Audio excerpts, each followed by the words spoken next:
ქალაქ ზესტაფონში გაიხსნა სამედიცინო ცენტრ ციტოს ახალი ფილიალი, მასალის ასაღები პუნქტი ლაბ ექსპრესი, რაც ადგილობრივი მოსახლეობისთვის კიდევ უფრო ამარტივებს თანამედროვე და ხარისხიანი ლაბორატორიული კვლევების ხელმისაწვდომობას.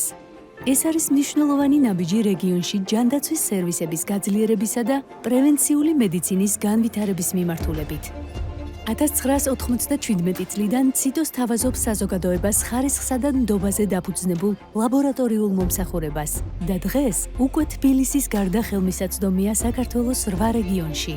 ასეთი გეოგრაფიული გაფართოება და პოპულარობა ეფუძნება სამედიცინო ცენტრი ციტოს 29 წლიან გამოცდილებას, პროფესიონალიზმსა და პაციენტზე ორიენტირებულ ხედვას.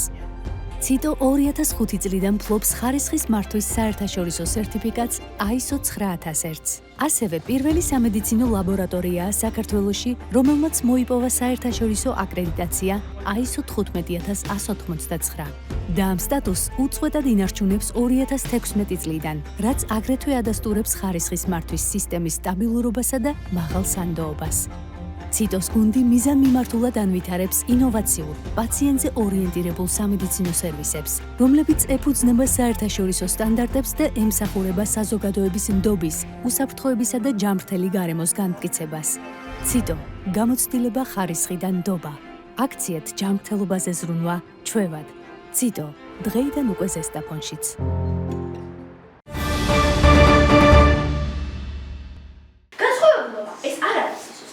ენი გვაჩვენებს, რომ სწორედ ის, რაც ხობს უცნაურად ეჩვენება, შეიძლება შენი ყველაზე დიდი ძალა იყოს. წლების მანძილზე ბიბლიოთეკაში ტერდება პროექტი ჩემი საყვარელი წიგნი.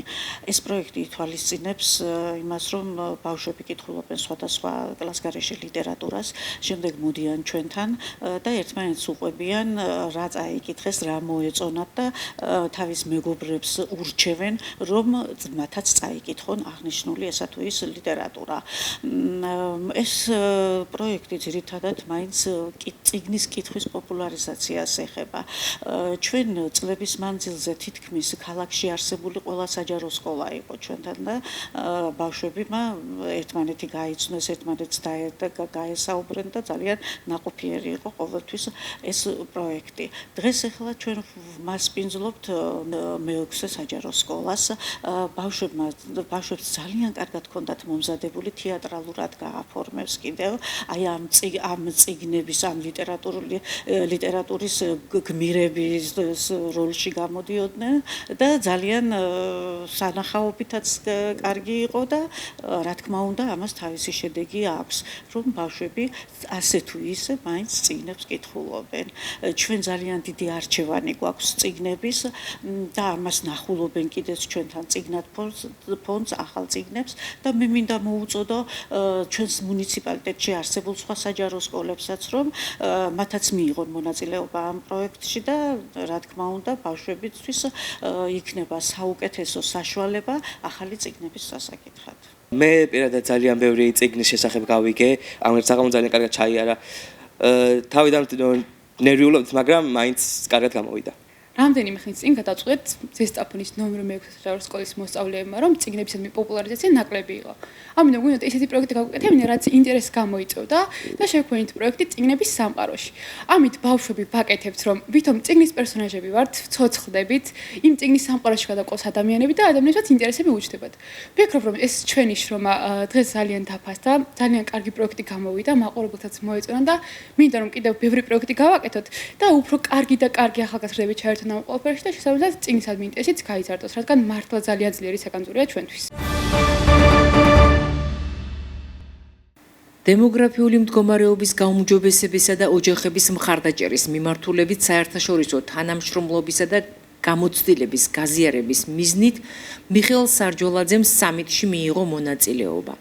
სამიტზე სიტყვით გამოსვლისას მინისტრმა ყურადღება გაამახვილა საქართველოს მთავრობის მიერ ოჯახური ღირებულებების დაცვისა და მხარდამჭერი პოლიტიკის განხორციელებაზე, რომლებიც მიზნად ისახავს ოჯახების კეთილდღეობისა და სტაბილურობის გაძლიერებას. მინისტრმა აღნიშნა, რომ ოჯახი წარმოადგენს ადამიანის კეთილდღეობისა და სოციალური სტაბილურობის საფუძველს. ქვეყნები, მათ შორის საქართველო, აქტიურად მუშაობენ ისეთ პოლიტიკაზე, რომლებიც ხელს შეუწყობს დემოგრაფიული მდგომარეობის გაუმჯობესებას, სიღარიბის შემცირებას და თითოეული ოჯახისა და ბავშვის კეთილდღეობის დაცვას. მიხეილ სარჯველაძე იმ პროგრამებზეც ისაუბრა, რასაც სახელმწიფო ოჯახების გაძლიერების მიზნით ახორციელებს. ამასთან მინისტრმა აქცენტი გააკეთა მრავალშვილიანი ოჯახებისა და მაღალმთიანი რეგიონების მცხოვრებთა მხარდაჭერაზე. ისაუბრა ბავშვთა მხარდაჭერის სახელმწიფო მექანიზმებზე, მათ შორის სოციალური დახმარების პროგრამებზე. დედათა და ბავშვთა დაცვის მიმართულებით არსებულ სერვისებზე და საყოველთაო ჯანდაცვის პროგრამაზე, რომელიც უზრუნველყოფს თითოეული ბავშვისა და ოჯახის ხელმისაწვდომობას აუცილებელ სამედიცინო მომსახურებაზე. მასპინძლობს მეტად საინტერესო ღონისძიებას, პლატფორმას, რომლის ფარგლებშიც არაერთი ჩვენი საერთაშორისო პარტნიორი სახელმწიფო მონაწილეობს და ამ სამიტზე განიხილება ის გამოცდილებები, რომელიც დაგროვდა ამ ქვეყნებში, საიმისოთ, რომ ხარდაჭერილი იქნას საზოგადოების ისეთი მნიშვნელოვანი რგოლი, როგორიც ოჯახია. განსაკუთრებულად მნიშვნელოვანია, რომ აქ გაზიარებული ღირებულებების ირგვლივ შედგეს ისეთი დისკუსია, რომელიც შეაძლებინებს მონაწილე სახელმწიფოებს, რომ რაც შეიძლება მეტად გაიმდიდრონ საკუთარი ცოდნა, საკუთარი გამოცდილება, ხედვა იმისა, თუ როგორ შეიძლება გაიმართოს სისტემა თითოეულ სახელმწიფოში, საიმისოთ, რომ რაც შეიძლება ეფექტიანად იქნეს მხარდაჭერილი ოჯახის ინსტიტუტი. ვფიქრობ, რომ ჩვენთვისაც ეს იქნება ძალიან საინტერესო გამოცდილება, ვინაიდან მართლაც ძალიან თვალსაჩინო და ძალიან საყურადღებო მნიშვნელოვანი გარემოებების შესახებ მივიღეთ ინფორმაცია, რომელსაც ბუნებრივია დაჭირდება გაანალიზება და ეს გამოყენებული იქნება როგორც შესაძლებლობა საქართველოში ოჯახის მხარდაჭერისთვის. უნგრეთის და საქართველოს ცენტრალური მთავარი ღირებულებები დიდწილად ანალოგიური.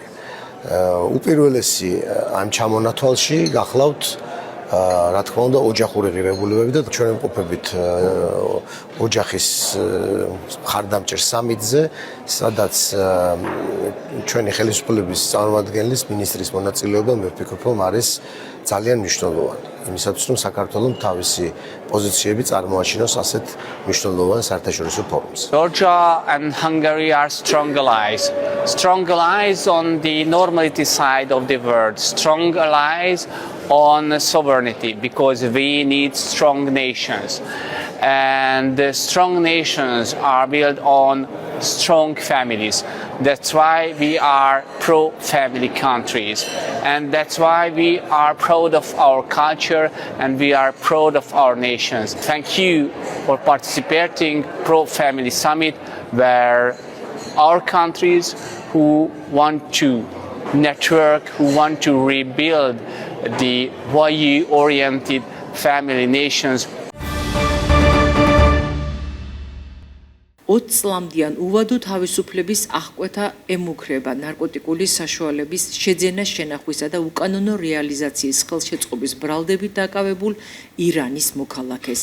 სამართალდამცველებმა ოპერატიული ინფორმაციის საფუძველზე ბრალდებულის დროებითი საცხოვრებელი სახლის ჩხრეკის შედეგად 183 შეკვრად დაფასოებული ნარკოტიკი ნივთმტკიცებად ამოიღეს.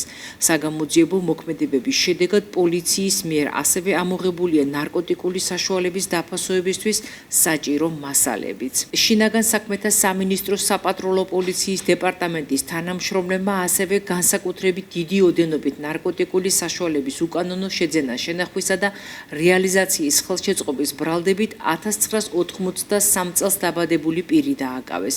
პატრული ინსპექტორებმა ბრალდებული თბილისში გადაადგილებისას გადამოწმების მიზნით შეაჩერეს. სამართალდამცველებმა ნარკოდანაშაულის ბრალდებით დაკავებულის პირადი ჩხრეკისას, ასევე მის მიერ მითითებული ადგილებიდან სარეალიზაციო დაფასოებული განსაკუთრებით დიდი ოდენობით 30 შეკვრა ნარკოტიკული საშუალება ალფა პვპ ნივთმტკიცებად ამოიღეს. გამოძიება სისხლის სამართლის კოდექსის 260 და 260 კვარტა მუხლებით მიმდინარეობს, რაც 20 წლამდიან უვადო თავისუფლების აღკვეთას ითვალისწინებს.